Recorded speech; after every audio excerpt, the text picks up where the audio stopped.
Hi, my name is Alejandro Pérez Pérez, and this is the AI Coffee Podcast. Every week, you will have one disruptive aspect of technology and artificial intelligence for the time to drink a cup of coffee. Today, we are going to talk about a very technical aspect, but don't be afraid if you are not technical. This episode is going to be for all. So keep here and stay until the end because I think everything is going to be really valuable. So if you have been working or near a project related to machine learning, you might have heard that there is a big issue, a big topic, a huge thing at the beginning of every project like that, which is which model to use to predict something. So machine learning, if I will explain a bit for everyone, machine learning is a technique, let's say a science that is part of statistics, even mathematics, and the main point is that it's like the mother of AI. So it's even part of AI for me, but for other people, AI is more the trendy thing, which is ChatGPT and all the generative AI, which is very important. But still, machine learning is, let's say, the basis of everything, because without machine learning, we would never have had the ChatGPT or something like that. So let's talk a bit about a model, what a model is. Because when we talk about models, sometimes I think it gets confusing for people that are not used to that maybe we're talking about many different things. But actually what we are thinking when we are talking about a model, it's the way we are going to predict something. So imagine, for example, that you want to predict the price of, I don't know, a house, for example, in one specific neighborhood, if you want to buy or sell one house. So this is like one of the main typical examples of machine learning things, okay, projects.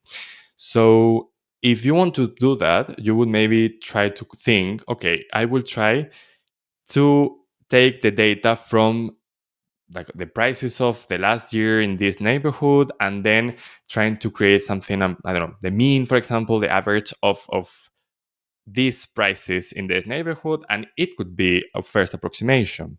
So what you are doing by doing that is you are using a model. You're using a model that it might not be the best model because you are maybe doing the average of really huge palaces and small tiny apartments. So maybe this model is not really good, but still you're using a model. So this is a model, just let's say a mathematical approximation to, or a statistical approximation to the reality. And then you are going to use this model to modelize the reality.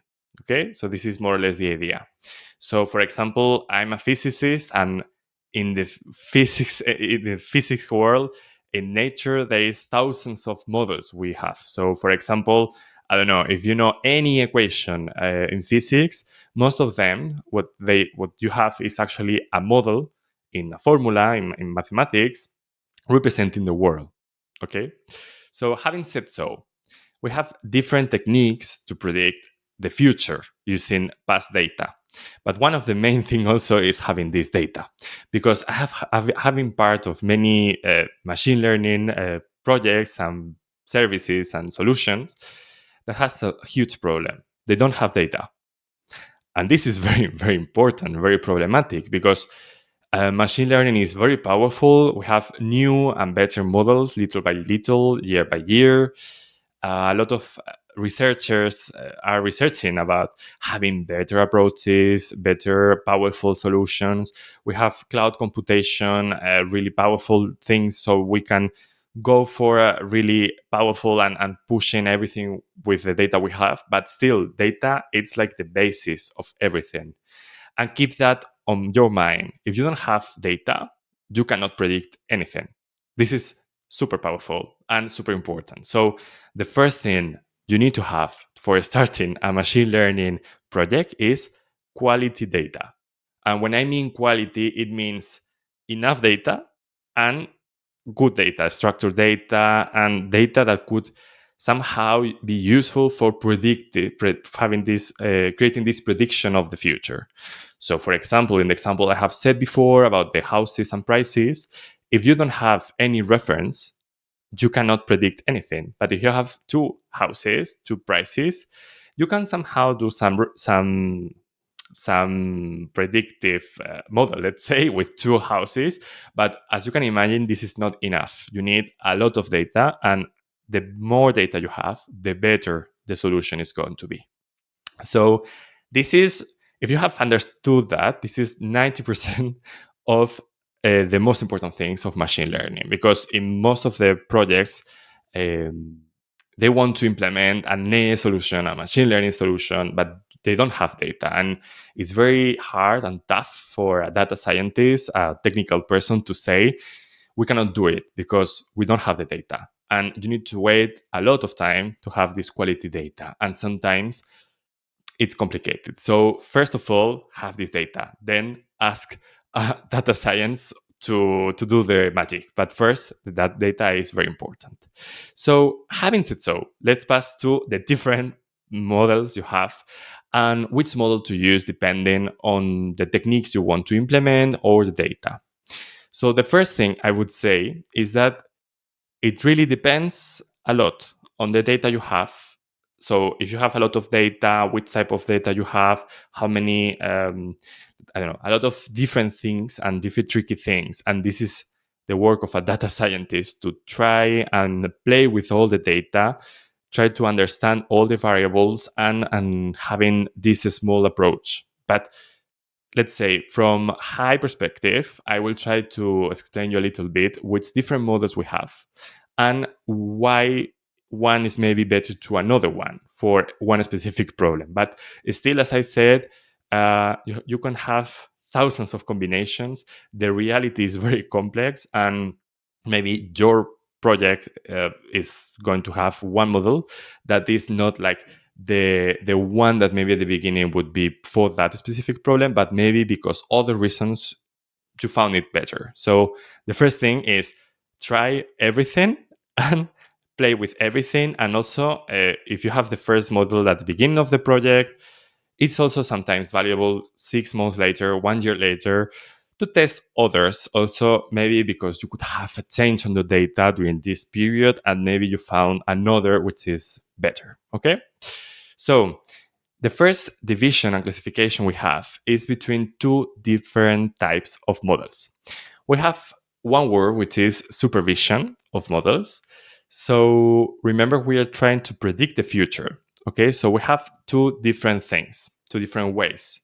The first one is having these supervision models. It means that we have said to the computer, to the model, um, which is good and which is bad. I mean, we are somehow training the model. Okay, as humans, we are saying this something, somewhere, some way, somehow. Sorry, I will explain you then, because it could be tricky maybe, but this is like the main idea. And then on the other hand, what we have is the unsupervised models. And these ones, we give directly the machine learning model, we give the machine, the computer, all the control. So we don't do anything, we give the control to the computer. And yeah, maybe for some specific reasons, it could be better than even humans saying which is good or which is bad. So what we are doing, like in general, when we are trying to predict, is classifying. We are classifying between different scenarios. So, for example, if we are trying to predict if it's going to rain or not in one city, we have two options: yes and no. Okay, and everything could be related to these options. So for example, it will be raining at 4 p.m., yes or no, and at 3 p.m. and 5 p.m. So we could have like different questions. Let's say we ask the model, but in general we are classifying between two options. Okay, it could be for more options, but this is like a simplification. So usually we have 2, 3, 5 options for the model, but let's focus on two. So yes and no. Most of the times, this is like how it works. We have yes and no, and we need to classify from using past data. We need to classify the future. Okay. This is what we are doing in terms of statistics. So for doing that, if we use the supervision models, the supervised models, we need to have the data of the past, but also we need, for example, I don't know, the clouds, the wind speed, the humidity, like variables that could like make an impact on our answer. But also we need to link them. If we have a supervised model, we need to link them with past data. And then we said, it rained with this probability of, I don't know, with this speed of the wind and this combination of humidity and clouds and sun and all blah, blah, blah. Yes, the answer was yes. Then 1 hour later, the answer was no. So we have, let's say, a column with the the the the reality, what happened actually.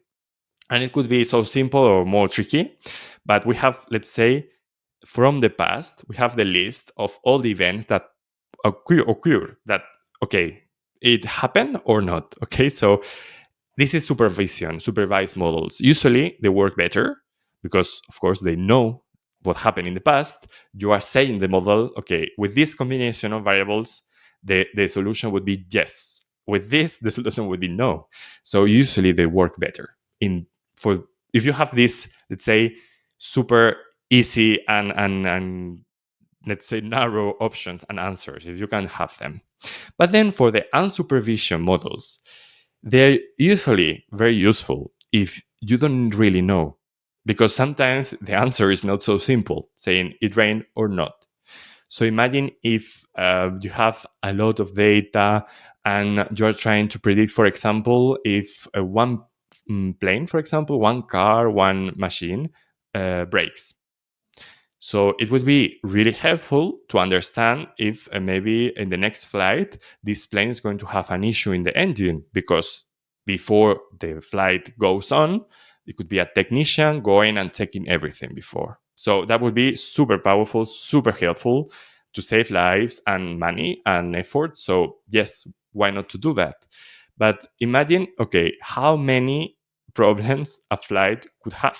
So maybe not so much, like maybe a few, because then, I mean, if a huge problem appear in the plane, I don't know about planes, but I can imagine that if something really big happened, the company replaced the flight. So it's very complicated to have this big data set, as I said before, about the climate, for example, about the weather. So it's very difficult to have this data set with millions of times where the plane has had a problem, the flight, the plane itself. Yeah. So for these specific cases, we give the computer directly all the data, and we said, do your best. We don't know exactly the pattern. Try to find a pattern over there, and yeah, just try to predict rather than, I mean, either the plane is going to have a problem or not. So as I said, it will depend a lot of on the different type of data, the problem you want to solve, the time you want to predict it before. There is a lot of options. So this is like a buffet with a lot of models, and I will say you a couple of them. But from the supervision models, you have the linear regression, which is very simple. It's like you are trying to predict everything by a linear equation, which is the most simple one. You can put it more complex with instead of a line, maybe you can have another kind of equation, but this is like the most obvious. Then you have other like decision trees, random forests. This is like terms I don't want to go in because they are maybe more technical, but there is also other ways to do it using, let's say, if conditions, conditions like a little bit more tricky, but this is like another way to perceive it. And then my favorite one is the XGBoost. So I don't know if you have heard this term, XGBoost. So it comes from extreme gradient boosting. So this is one of the most powerful techniques, and now in 2024, it's very used and very popular. So maybe if you have, let's say, a machine learning model on your company, on your product, maybe you have this because this is one of the most powerful ones. And also, it's very nice in terms of money, because training these models are sometimes expensive. So XGBoost is usually quite easy, let's say, to implement in terms of cloud computation, and also it has a lot of good results. So it predicts well, but as I said, this is part of the supervised models. Then you have also the neural networks. These are super powerful for everything regarding deep learning. So, for example, for this visual recognition, all these projects that have something regarding, I don't know, recognizing faces for the police, recognizing in specific pictures, for example, from a medical result, medical picture, let's say, a medical, like X-ray picture. I don't know the term, but X-ray picture, maybe you get it.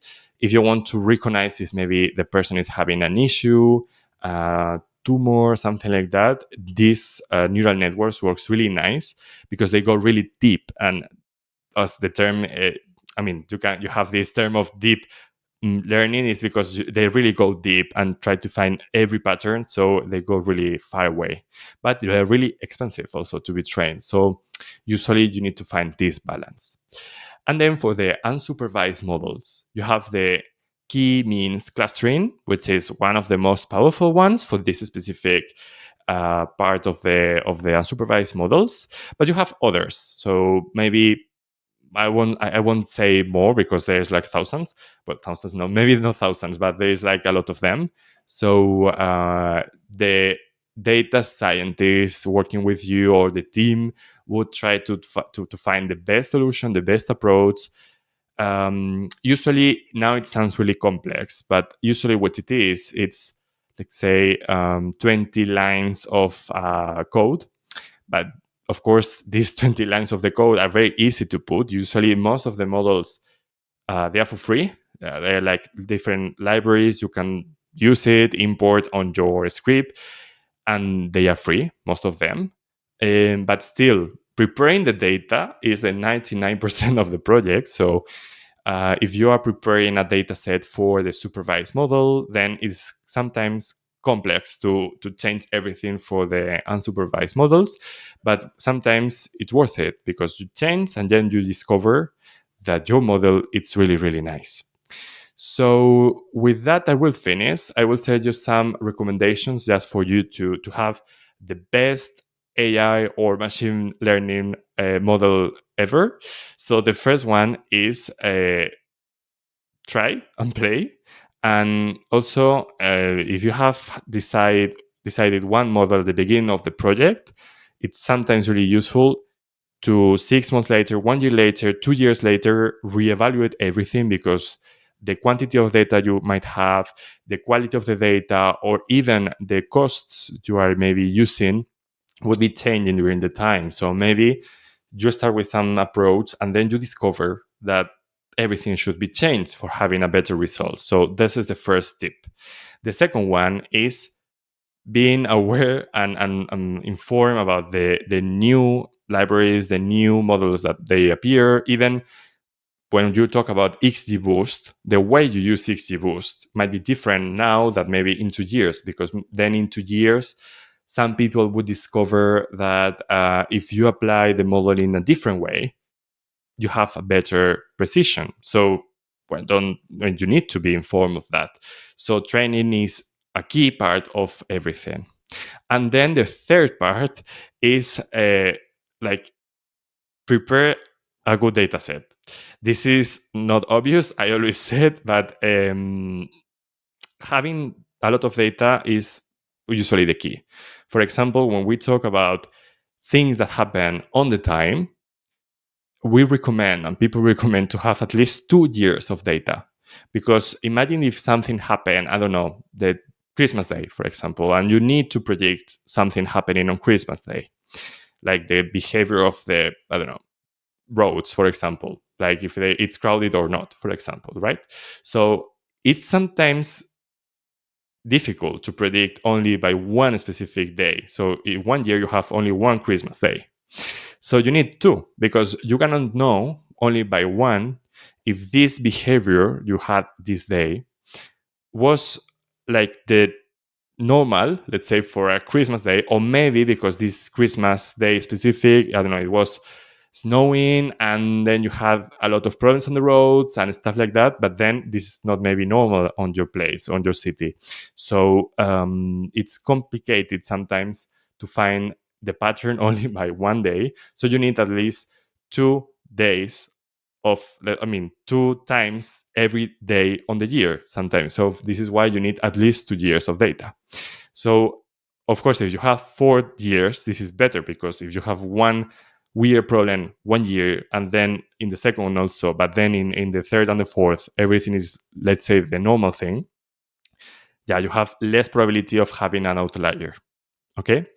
So with that, I finish. I hope you liked it, this episode. It was a little bit technical, but still, I thought that was really useful for you to understand a little bit more about the predictive models, which I think are really powerful. They would create a lot of value for your product, for your company. They are everywhere, everywhere. When I mean everywhere, is everywhere. On your mobile phone, you have a lot of models integrated, trying to predict which song to listen next, which video to watch next, what I don't know, which person you want to talk maybe when you open your contact application. So there is like thousands of that. Of course, there is some that are maybe more simple than others, but still they are everywhere. So I found really interesting for you to have this first approach. And if you want to go deeper, let me know. I can maybe prepare another podcast talking about one specific part of the models, or maybe do something, some consultancy or formation for your team to understand better what to do. So with that, I finish. Thank you very much for your attention. It's really, really magical for me being here still one more week. If you liked it, please subscribe. Also, rate 5 star. This is really helpful for me. Or click the like button, depending on your platform. And also share it with your friends. Share it with your team, with your manager. If you're working with these models, maybe they need to hear that data is really needed. Okay, have a nice day. Bye.